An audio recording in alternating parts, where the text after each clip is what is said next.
News 24 Kannada ಚಾನೆಲ್ಗೆ ಸ್ವಾಗತ. 1000 ವರ್ಷಗಳ ಹಿಂದೆ ಮೊಘಲರ ಆಕ್ರಮಣದಿಂದಾಗಿ ಮುಕ್ತವಾಗಿದ್ದ ಸೋಮನಾಥ ಮೂಲ ಜ್ಯೋತಿರ್ಲಿಂಗವನ್ನು ಗುರುದೇವ ಶ್ರೀ ಶ್ರೀ ರವಿಶಂಕರ್ ಗುರುಜಿರವರು ಪುನಃ ಪ್ರತಿಷ್ಠಾಪಿಸಿದ್ದು ಮೊಟ್ಟ ಮೊದಲ ಬಾರಿಗೆ ಸಾರ್ವಜನಿಕರ ವೀಕ್ಷಣೆಗೆ ಮತ್ತು ದರ್ಶನಕ್ಕೆ ಅನುವು ಮಾಡಿಕೊಡಲಾಗಿದೆ ಎಂದು ಹೇಳಿದರು. ಕಲಬುರಗಿ ಶ್ರೀ ಶ್ರೀ ಜ್ಞಾನಕ್ಷೇತ್ರ ತಮ್ಮೆಲ್ಲರಿಗೂ ಈ ಪ್ರೆಸ್ ಕಾನ್ಫರೆನ್ಸ್ಗೆ ನಾವು ಸ್ವಾಗತ ಹೇಳ್ತೇವೆ. ನಮ್ಮ ಜೊತೆ ಆರ್ಟ್ ಆಫ್ ನೇಮಿಂದ ನಮ್ಮ ಕಮಿಟಿ ಮೆಂಬರ್ಸು ಮತ್ತು ನಮ್ಮ ಅಡ್ಮಿನಿಸ್ಟ್ರೇಟರ್ಸು ಎಲ್ಲ ಇದ್ದಾರೆ. ನಮ್ಮ ಕವಿದಾಸ್ ಸರ್ ನಮ್ಮ ಜೊತೆ ಇದ್ದಾರೆ, ಹಾಗೂ ನಮ್ಮ ವೇದಿಕ ಧರ್ಮ ಸಂಸ್ಥಾನ ಕಡೆಯಿಂದ ನಮ್ಮ ಮೊರೇಜಿ ಇದ್ದಾರೆ, ಹಾಗೂ ನಮ್ಮ TDC ಕಮಿಟಿ ಅಂದರೆ district development committee art of ಲಿವಿಂಗಿಂದ ನಮ್ಮ ವೀರಣ್ಣವರು ಇದ್ದಾರೆ, ಜೊತೆಯಲ್ಲಿ ಸರ್ ಇದ್ದಾರೆ.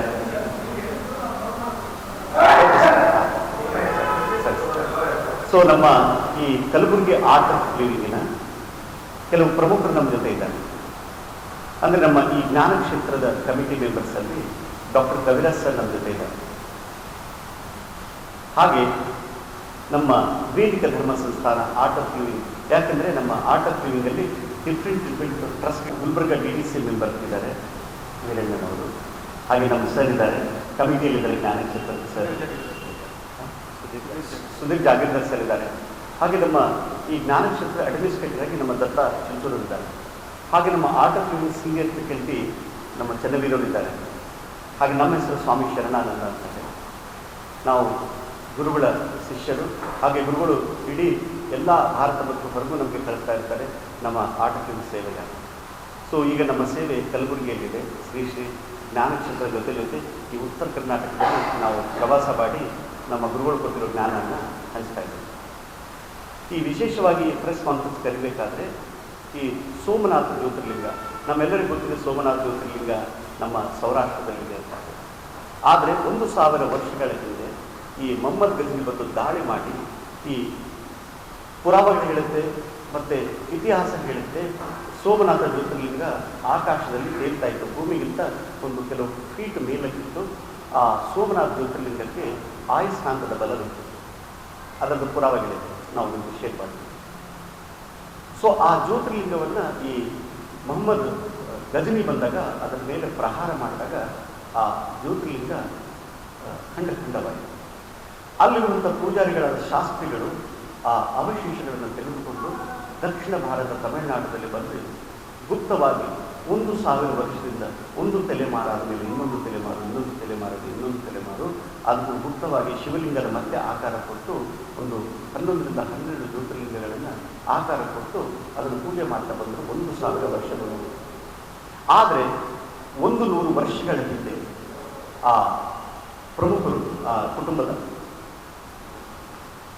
ಈ ಕಾಂಚಿ ಪೀಠದ ಪರಮಾಚಾರ್ಯರಾದ ಶಂಕರಾಚಾರ್ಯರ ಹತ್ರ ಹೋಗಿ 1000 ವರ್ಷಗಳಿಂದ ನಮ್ಮ ಹಿರಿಯರು ಈ ಗುಪ್ತವಾಗಿ, ಯಾಕೆಂದರೆ ಈ ಮತ್ತೆ ಹಾನಿ ಆಗಬಾರ್ದು ಅಂತ ಹೇಳಿಕೊಂಡು ಪೂಜೆ ಮಾಡಿ ಬರ್ತಾ ಇದ್ದಾರೆ. ಗುಪ್ತವಾಗಿ ನಾವು ಏನು ಮಾಡಬೇಕು, ಮುಂದೆ ನಮಗೆ ದಾರಿ ತೋರಿಸಿ ಅಂತ ಕಾಂಚಿ ಪೀಠದ ಪರಮಾಚಾರ್ಯರನ್ನು ಕೇಳಿದರು.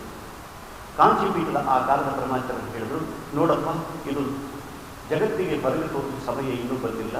100 ವರ್ಷ ಆದಮೇಲೆ ನಮ್ಮ ಅಯೋಧ್ಯದಲ್ಲಿ ರಾಮ ಮಂದಿರ ಸ್ಥಾಪನೆ ಆಗಿರುತ್ತೆ, ಅದು ಲಕ್ಷಣ ಆಗಿರುತ್ತೆ.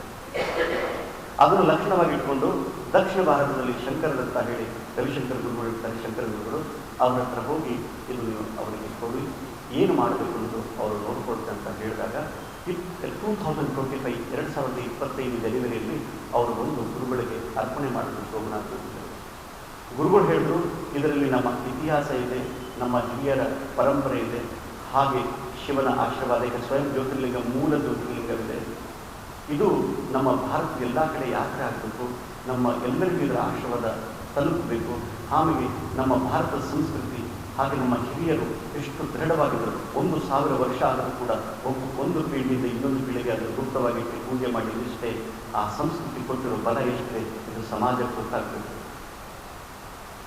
ಎಷ್ಟು ಪ್ರಹಾರ ಆದರೂ ಈ ಸಂಸ್ಕೃತಿ ಹೀಗೆ ಎದ್ದು ನಿಲ್ತಾ ಇದೆ, ಅದನ್ನು ನಿರ್ವಹಿಸಲು ಎಷ್ಟು ಶ್ರದ್ಧೆ ನಿಷ್ಠೆಯಿಂದ ಮಾಡ್ತಾ ಇದ್ದಾರೆ. ಆ ಶಿವನ ಆಶೀರ್ವಾದ, ಆ ಸಂಸ್ಕೃತಿಯ ಬಲ ಎಲ್ಲರಿಗೂ ತಿಳಿಬೇಕು ಅಂತ ಹೇಳಿ ಗುರುಗಳು ಇಡೀ ಭಾರತದಲ್ಲಿ ಸೋಮನಾಥ ಜ್ಯೋತಿರ್ಲಿಂಗದ 2 ಜೋಡಿ ಮಾಡಿ ಒಂದು 5-6 ಟೀಮ್ ಮಾಡಿ ಇಡೀ ಭಾರತದಲ್ಲಿ ಯಾತ್ರೆ ಕಳಿಸ್ತಾರೆ. ಅದರಲ್ಲಿ ಈ ಹಿನ್ನದ ಆರಂಭ 24, 25, 26 ನಮ್ಮ ರಾಯಚೂರಲ್ಲಿ ನಡೀತಾ ಇದೆ. 27ಕ್ಕೆ ನಮ್ಮ ಗುಲ್ಬರ್ಗಕ್ಕೆ ಆಗಮಿಸ್ತಾ ಇದೆ. 27, 28 ಮತ್ತು 1ನೇ ತಾರೀಕು ನಾವು ಇಡೀ ಗುಲ್ಬರ್ಗದಲ್ಲಿ ಎಲ್ಲ ಕಡೆ ಕಾರ್ಯಕ್ರಮದಲ್ಲಿ ಆ ಡೀಟೇಲ್ಸ್ ತಮಗೆ ನಾವು ಶೇರ್ ಮಾಡ್ತಾ ಇದ್ದೇವೆ ಪ್ರೆಸ್ ನೋಟ್ರಲ್ಲಿದೆ. ಅದ್ರ ಜೊತೆ ಈ ಹೋಳಿ ಹುಣ್ಣಿಮೆ ಇರೋದರಿಂದ ತುಂಬ ಎಲ್ಲ ಕಡೆ ಎಲ್ಲರೂ ಈ ಉತ್ಸವದಲ್ಲಿ ಇರ್ತಾರೆ ಅಂತ ಹೇಳಿ ಈ 2ನೇ ತಾರೀಕು, 3ನೇ ತಾರೀಕು, 4ನೇ ತಾರೀಕು ಸೋಮನಾಥ ಜ್ಯೋತಿರ್ಲಿಂಗ ನಮ್ಮ ಆಶ್ರಮದಲ್ಲಿರುತ್ತೆ, ಶ್ರೀ ಶ್ರೀ ಜ್ಞಾನಕ್ಷೇತ್ರದಲ್ಲಿ ಇರುತ್ತೆ. 27ನೇ ತಾರೀಕು ಕೂಡ ಸಂಜೆ ಇಲ್ಲಿ ರುದ್ರ ಪೂಜೆ ಇರುತ್ತೆ. 27ನೇ ತಾರೀಕು ಬೆಳಗ್ಗೆ ಶರಣಬಸವೇಶ್ವರ ದೇವಸ್ಥಾನದಲ್ಲಿ, ಯಾಕೆಂದರೆ ಶರಣಬಸವೇಶ್ವರ ದೇವಸ್ಥಾನ ಗುಲ್ಬರ್ಗದ ದೈವ ಮತ್ತು ನಮ್ಮೆಲ್ಲರಿಗೆ ಅವರ ಆಶೀರ್ವಾದ ಅಲ್ಲಿಂದ ಆರಂಭ ಆಗ್ತದೆ. ಸೊ ಪ್ರೆಸ್ ನೋಟಲ್ಲಿ ಅದರ ಡೀಟೇಲ್ಸ್ ಇದೆ. ಸೊ ತಮಗೇನಾದರೂ ಪ್ರಶ್ನೆಗಳಿದ್ರೆ ದಯವಿಟ್ಟು ತಾವು ಕೇಳ್ತಾರೆ. ಮೂಲ ಜ್ಯೋತಿರ್ಲಿಂಗ ಅಂತ ಹೇಳ್ತಾರೆ. ಅದ್ರ ಬಗ್ಗೆ ಪ್ರೆಸ್ ನೋಟಲ್ಲಿ ಒಂದು ನೋಟ್ಸ್ ಕೊಟ್ಟಿದ್ದೇವೆ. ಅದರದ್ದೇ ಆದ ವಿಡಿಯೋಗಳು ಮತ್ತು ತಮಗೆಲ್ಲ ಶೇರ್ ಮಾಡ್ತಾರೆ.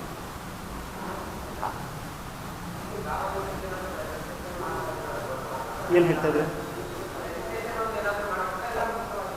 ಏನಂತ ಹೇಳಿದ್ರೆ ದೇವರನ್ನು ನಾವು ಮುಕ್ತಿಗಳ ರೂಪದಲ್ಲಿ ತಗೊಂಡು ಹೋದಾಗ ಒಂದು ಪಂಚೋಪಚಾರ ಪೂಜೆ ಮಾಡಿ ಪ್ರಾಣವನ್ನು ಮತ್ತೆ ಆವಾಹನ ಮಾಡೋ ಒಂದು ವಿಧಿ ಇದೆ.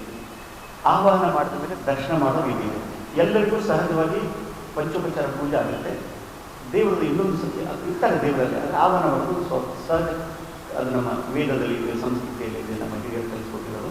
ಪಂಚೋಪಚಾರ ಪೂಜೆ ಆದಮೇಲೆ ಎಲ್ಲರೂ ದರ್ಶನ ಮಾಡ್ಬೋದು. ಅದಕ್ಕೆ ಯಾವುದೇ ಥರ ರಿಜಿಸ್ಟ್ರೇಷನ್ ಇರೋದಿಲ್ಲ, ಎಲ್ಲರ ದರ್ಶನಕ್ಕಾಗಿದೆ.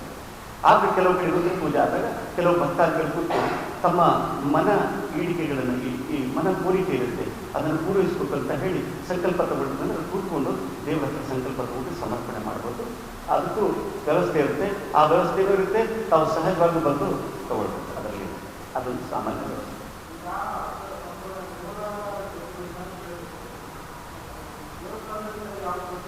ದೇವಸ್ಥಾನದಲ್ಲಿರೋದು ನಮ್ಮ ಭಾರತ ಸ್ವತಂತ್ರ ಆದಮೇಲೆ ನಿಮ್ಗೆ ಗೊತ್ತಿರ್ಬೋದು, ನಮ್ಮ ಸರ್ದಾರ್ ವಲ್ಲಭಭಾಯಿ ಪಟೇಲರು ಅದನ್ನು ಸ್ಥಾಪನೆ ಮಾಡಿದ್ರು. ಈ 1000 ವರ್ಷಗಳ ಹಿಂದೆ ಆ ಮೊಹಮ್ಮದ್ ಗಜ್ನಿ ಅದರ ಮೇಲೆ ದಾಳಿ ಮಾಡಿದಾಗ ಅವರು ಗುಪ್ತವಾಗಿ ಯಾರನ್ನು ಹೇಳಿದಾಗೆ ಆ ಅವಶೇಷಗಳನ್ನು ತಮಿಳುನಾಡಲ್ಲಿ ಗುಪ್ತವಾಗಿ ಇಟ್ಕೊಂಡು ಪೂಜೆ ಮಾಡ್ತಾ ಇದ್ರು. ಯಾಕೆಂದರೆ ಅವ್ರ ಹಿರಿಯರಿಗೆ ಅನಿಸ್ತಾ ಇತ್ತು ಇದು ಸೂಕ್ಷ್ಮ ಸಮಯ ಅಲ್ಲ ಅಂತಂದರೆ. ಅದ್ರಿಗೋಸ್ಕರನೇ ಅವರು ಇವ್ರ ಹತ್ರ ಹೋಗಿದ್ರು. ಭಾರತ ಸ್ವತಂತ್ರ ಆಗೋಕ್ಕಿಂತ ಮುಂಚೆ ಶಂಕರಾಚಾರ್ಯ ಹತ್ರ ಹೋದಾಗ ಅವ್ರು ಹೇಳಿದ್ರು ಇನ್ನೂ ಇದ್ರ ಸಮಯ ಬಂದಿಲ್ಲ ಅನ್ನೋದಕ್ಕೋಸ್ಕರ ಮೂಲವಾಗಿ ಅದು ಗೊತ್ತಾಗಿರಲಿಲ್ಲ ಹೊರಗಡೆ, ಅದು ಗುಪ್ತವಾಗಿತ್ತು. ಸೊ ಅದಕ್ಕೋಸ್ಕರ ಈಗ ಅಲ್ಲಿ ಪೂಜೆ ಆಗ್ತಿರೋದು ನಮ್ಮ ಸರ್ದಾರ್ ವಲ್ಲಭಭಾಯಿ ಪಟೇಲರು ಎಲ್ಲರನ್ನ ಪುನರ್ ಸ್ಥಾಪನೆ ಮಾಡಿ ಆ ಜ್ಯೋತಿರ್ಲಿಂಗ ಹೊಸದಾಗಿ ಸ್ಥಾಪನೆ ಮಾಡಿ ತಮಗೆ ಅದರ ಬಗ್ಗೆ ಗೊತ್ತೇ ಇರುತ್ತೆ. ಹೌದು, ಅದು ಹೌದು, ಅದು ಎಲ್ಲರಿಗೂ ಗೊತ್ತಿರೋದು. ಇದು ಮೂಲ ಜ್ಯೋತಿರ್ಲಿಂಗ. ಆದರೆ ಅದು ಅಖಂಡವಾಗಿತ್ತು. ಪ್ರಹಾರ ಮಾಡಿದಾಗ ಅದು ತುಂಡು ತುಂಡಾಯಿತು. ಅದು ತುಂಡು ಆದಾಗ ಅವರು ಪಾಪ ತುಂಬ ದುಃಖಪಟ್ಟರು, ತಮ್ಮ ಆರಾಧ್ಯ ದೇವರು ಹೀಗಾಯಿತು ಅಂತ ಹೇಳಿ ಅದರ ಅವಶೇಷಗಳನ್ನು ತಗೊಂಡು, ಯಾಕಂದರೆ ಇನ್ನೂ ಮುಸ್ಲಿಮ್ಸು, ಇಸ್ಲಾಮು ಮತ್ತು ಬ್ರಿಟಿಷ್ ಆಮೇಲೆ ಬ್ರಿಟಿಷರಿದ್ದರು, ಅದನ್ನು ಗುಪ್ತವಾಗಿ ತಂದು ಅದನ್ನು ಪೂಜೆ ಮಾಡ್ತಾ ಇದ್ರು. ಸೊ 1000 ವರ್ಷಗಳ ಮಾಡಿದಾದ್ಮೇಲೆ 100 ವರ್ಷಗಳ ಹಿಂದೆ ಅವರು ನಮ್ಮ ಪರಮಾಚಾರ್ಯರನ್ನು ಕೇಳಿದ್ರು, ಕಾಂಚಿಪೀಠದ ಶಂಕರಾಚಾರ್ಯರು. ಅವ್ರು ಇನ್ನೂ ಸಮಯ ಇಲ್ಲ ಅಂತಗೋಸ್ಕರ ಪಾಪ ಅವ್ರು ಇನ್ನೂ ಗುಪ್ತವಾಗಿಟ್ಕೊಂಡು ಸಮಯ ಬಂದಾಗ ಅದು ಜಗತ್ತಿಗೆ ತಂದು ತೋರಿಸ್ತಾರೆ, ಹೊರಗೆ ಎಲ್ಲರಿಗೂ ದರ್ಶನ ಕೊಡ್ತಾ ಇದ್ದಾರೆ. ಆ ಸಮಯ ಈಗ ಬಂದಿದೆ.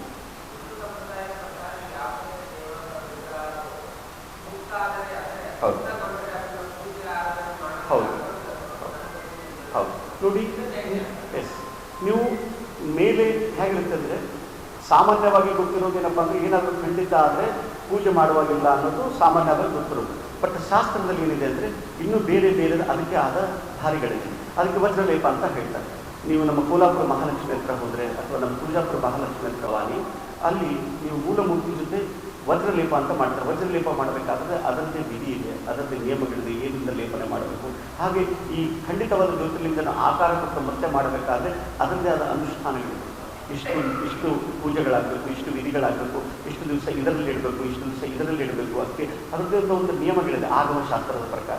ನಿಮಗೆ ಡೀಟೇಲ್ಸ್ ಬೇಕಂದ್ರೆ ನಾನು ಆಮೇಲೆ ಶೇರ್ ಮಾಡ್ತೀನಿ. ಆ ದಾರಿಗಳು ಕೂಡ ಇದೆ. ಬಟ್ ಸರ್ವೇ ಸಾಮಾನ್ಯರಿಗೆ ಆ ವಿಧಿಗಳು ಗೊತ್ತಿರೋದಿಲ್ಲ.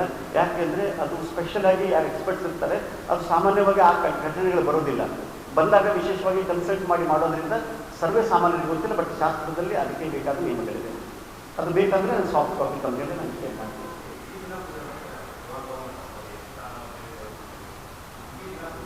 ಇಲ್ಲ, ಅದು ಹೇಗಿರುತ್ತೆ ಸರ್ ಅಂತಂದರೆ 10 ಗಂಟೆಗೆ ಆರಂಭ ಆಗುತ್ತೆ. ನಮಕಂ ಚಮಕಂ ಚಿತ್ರ ಮಾಡ್ತಾರೆ. ಇಲ್ಲ, ಆ ತುಂಡು ಆದಾಗ ಶಾಸ್ತ್ರಜ್ಞರು ಹೇಳುತ್ತಂದರೆ ಯಾವುದೇ ಅವಶೇಷಗಳು ಬಂತು ಇದ್ದರೆ ಅದನ್ನು ತೂಟ ಆದಾಗ ನೀವು ಕಬ್ಬಿಣದಿಂದ ಅದನ್ನು ಆಕಾರ ಕೊಡಬಾರ್ದು, ಅದು ಪೂಜೆಗೆ ಯೋಗ್ಯ ಅಲ್ಲ.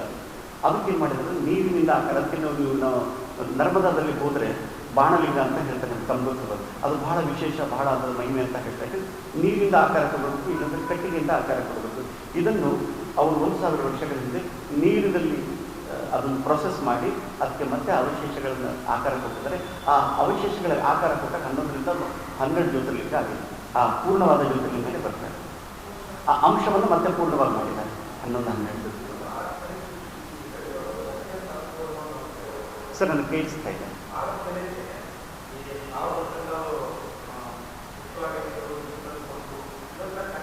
ಹಾಂ ಹೌದು, ಅದು ಹೌದು ಹೌದು ಅದು ಅನಿಸುತ್ತೆ.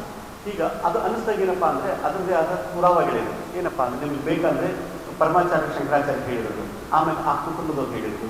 ಈಗ ಆ ಜ್ಯೋತಿರ್ಲಿಂಗ ಇಲ್ಲಿ ಬಂದಾಗ ನೀವು ನೋಡಿದ್ರೆ ಆ ಸೈಂಟಿಸ್ಟ್ ಏನು ಹೇಳ್ತಾ ಇದ್ದಾರೆ ಅಂದರೆ ನೀವು ನೋಡಿದಾಗ ಅದು ಒಂದಕ್ಕೊಂದು ಹತ್ತಿರ ತಂದಾಗ ಅದು ತಿರುಗಕ್ಕೆ ಶುರುವಾಗಿಬಿಡುತ್ತೆ. ನೀವು ಅದನ್ನು ನೋಡ್ಬೋದು. ಸೊ ಅಂದರೆ ಅದರ ಒಳಗಡೆ ಆಯುಷ್ಕಾಂತದ ಬಲ ಇದೆ.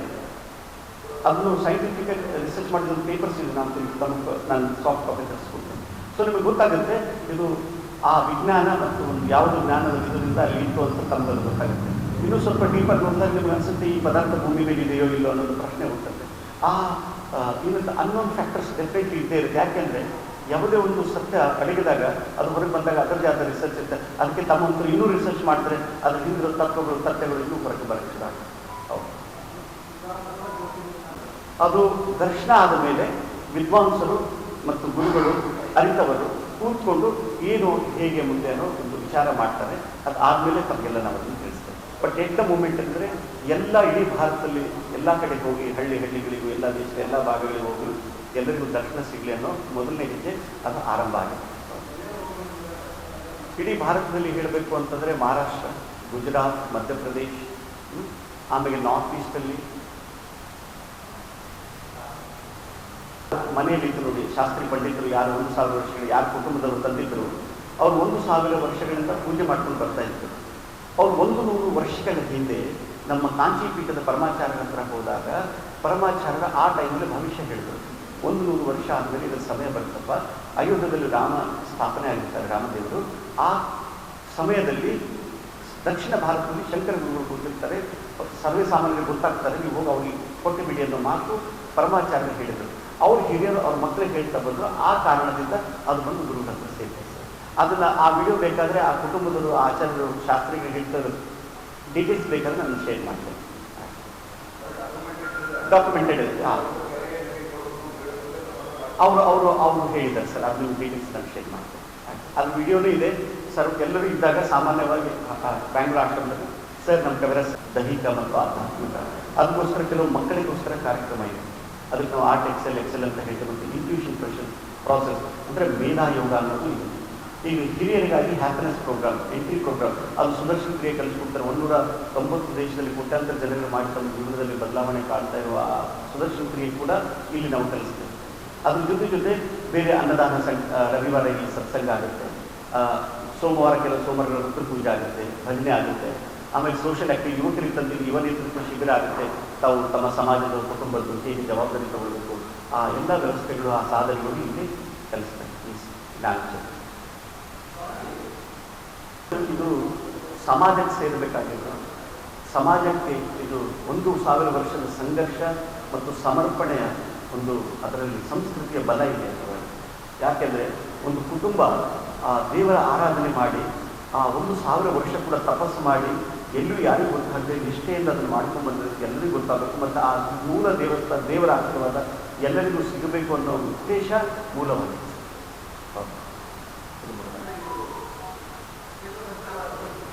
ಗಮನಕ್ಕಿದೆ ಎಲ್ಲರ ಗಮನದಲ್ಲಿದೆ.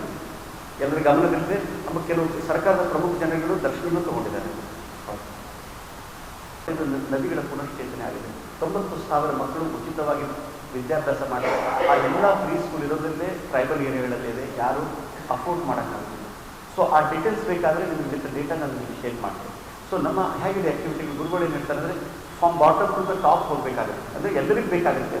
ಬಟ್ ಏನಾಗುತ್ತೆ, ಸಾಮಾನ್ಯವಾಗಿ ಮಾಧ್ಯಮಗಳು ಸಿಟಿಯಲ್ಲಿ ಇರೋದ್ರಿಂದ ಹಳ್ಳಿಗಳಲ್ಲಿ ಆಗ್ತಾ ಇರೋ ಕಾರ್ಯಕ್ರಮಗಳು ಜಾಸ್ತಿ ಪ್ರಚಾರ ಪ್ರಸಾರಕ್ಕೆ ಒಳಗಾಗೋದಿಲ್ಲ. ಯಾಕಂದರೆ ಹಳ್ಳಿಯವರು ಹೇಳ್ತಾರೆ ನಮ್ಮ ಸಾಧನೆ ಮಾಡೋದು ಸಾಕಿರುತ್ತೆ.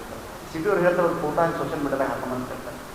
ಸೊ ಈ ಗ್ಯಾಪ್ ಕಮ್ಯುನಿಕೇಷನ್ ಬರೋದರಿಂದ ಕೆಲವು ಸರ್ತಿ ಗೊತ್ತಾಗೋದಿಲ್ಲ ಅಂತ ನನ್ನ ಅನಿಸಿಕೆ. ಬಟ್ ಆದಷ್ಟು ಡಾಕ್ಯುಮೆಂಟೇಷನ್ ಇದೆ, ಡೀಟೇಲ್ಸ್ ಇದೆ, ಅದ್ರ ಪ್ರಚಾರ ಪ್ರಸಾರ ಆಗ್ತಾ ಇದೆ. ನಾವು ಇನ್ನೂ ತಾವು ಕೇಳೋದ್ರಿಂದ ನಾವು ಇನ್ನೂ ಅದ್ರ ಬಗ್ಗೆ ಗಮನ ಪ್ರಚಾರ ಪ್ರಸಾರ ಮಾಡ್ತೇವೆ. ಆಕ್ಟಿವಿಟೀಸ್ ಅಂತೂ ಆಗ್ತಾ ಇದೆ, ಆಧ್ಯಾತ್ಮಿಕತೆ ಎಲ್ಲರಿಗೂ ಕೊಡ್ತಾ ಇರ್ಬೋದು. ಆದರೆ ಕೆಲವು ಶ್ರೀಮಂತರು ಏನಾಗುತ್ತೆ, ಶ್ರೀಮಂತಿಕೆ ಅನುಭವ ಬಂದಾಗ, ಶ್ರೀಮಂತಿಕತೆ ಇದ್ದಾಗ ಈ ಮನ ಶಾಂತ ಇದ್ದರೆ, ಆರೋಗ್ಯ ಕೆಟ್ಟು ಹೋದರೆ ಅವರು ಬೇಗ ನನಗೆ ಇದರಿಂದ ಹೊರಗೆ ಬರಬೇಕು ಅನ್ನೋ ಭಾವನೆ ಅವ್ರಿಗೆ ಬರುತ್ತೆ. ಹಳ್ಳಿ ಜನಗಳಿಗೆ ಏನಂದರೆ ಏನೋ ಹೊಂದಲ್ಲಿರುತ್ತೆ, ದೇವ್ರಿಗೂ ನಮಸ್ಕಾರ ಮಾಡಿ ಬರ್ತಾರೆ, ಸ್ವಲ್ಪ ಶಾಂತಿ ಅನಿಸುತ್ತೆ. ಅದಕ್ಕೇನನ್ಸುತ್ತೆ, ಸಿಟಿಯಲ್ಲಿರೋರು ಬೇಗ ಬಂದುಬಿಡ್ತಾರೆ. ಸೊ ಅದಕ್ಕೋಸ್ಕರ ತಮ್ಗೆ ಅನಿಸ್ತಾರೆ. ಆಮೇಲೆ ಸಿಟಿಯಲ್ಲಿದ್ದವರು ನಮಗೆ ಒಳ್ಳೆ ಸ್ಥಾನದಲ್ಲಿದ್ದವರು ಸಾಧನೆ ಮಾಡಿದಾಗ ಅವರು ಜಲ್ದಿ ಬೇಗ ಗೊತ್ತಾಗ್ಬಿಡುತ್ತೆ ಜನಗಳಿಗೆ. ಸರ್ವೇ ಸಾಮಾನ್ಯರು ಸಾಧನೆ ಮಾಡ್ಕೊಂಡು ತಮ್ಮ ಜೀವನದಲ್ಲಿ ಬದಲಾವಣೆ ತಂದರು. ನಾವು ಅವ್ರ ಹತ್ರ ಹೋಗಿರೋದಿಲ್ಲ, ಪಾಪ ಅವರ ಪ್ರಚಾರ ಮಾಧ್ಯಮದಲ್ಲಿ ಇರೋದಿಲ್ಲ, ಅವ್ರಿಗೆ ಆ ಶಕ್ತಿ ಇರೋದಿಲ್ಲ, ನಮಗೆ ಗೊತ್ತಾಗ. ಬಟ್ ನೀವು ಮೂಲದಲ್ಲಿ ಹೋಗಿ ನೋಡಿದ್ರೆ ಎಲ್ಲ ಪ್ರತಿಯೊಂದು ನೀವು ಕೆಲವು ಹಳ್ಳಿಗಳಿಗೆ, ಮಹಾರಾಷ್ಟ್ರ ಆಗಲಿ, ಕರ್ನಾಟಕ ಆಗಲಿ, ಮತ್ತು ನಾವೆಲ್ಲ ಕಡೆ ಓಡಾಡ್ತಿರ್ತೇವೆ. ಪ್ರತಿ ಹಳ್ಳಿಯಲ್ಲೂ ಜನಗಳು ಅದರ ಬದಲಾವಣೆ ಕಂಡುಹೋಗಿದೆ. ಸೊ ನನಗನ್ಸುತ್ತೆ ನಮ್ದೆಲ್ಲರೂ ಜವಾಬ್ದಾರಿ ಇದೆ. ಆ ಹಳ್ಳಿ ಜನ ನಾವು ಹೋಗಿ ಎಷ್ಟು ಜನ ಇದರ ಲಾಭ ಪಡ್ಕೊಂಡಿದ್ದಾರೆ ತಿಳ್ಕೊಳ್ಳೋ ಪ್ರಯತ್ನ ನಾವೆಲ್ಲ ಮಾಡಿದ್ವಿ. ಮತ್ತು ಈ ಒಳ್ಳೆಯ ಒಂದು ಸದುಪಯೋಗವನ್ನು ಹಾಗೂ ಸೋಮನಾಥ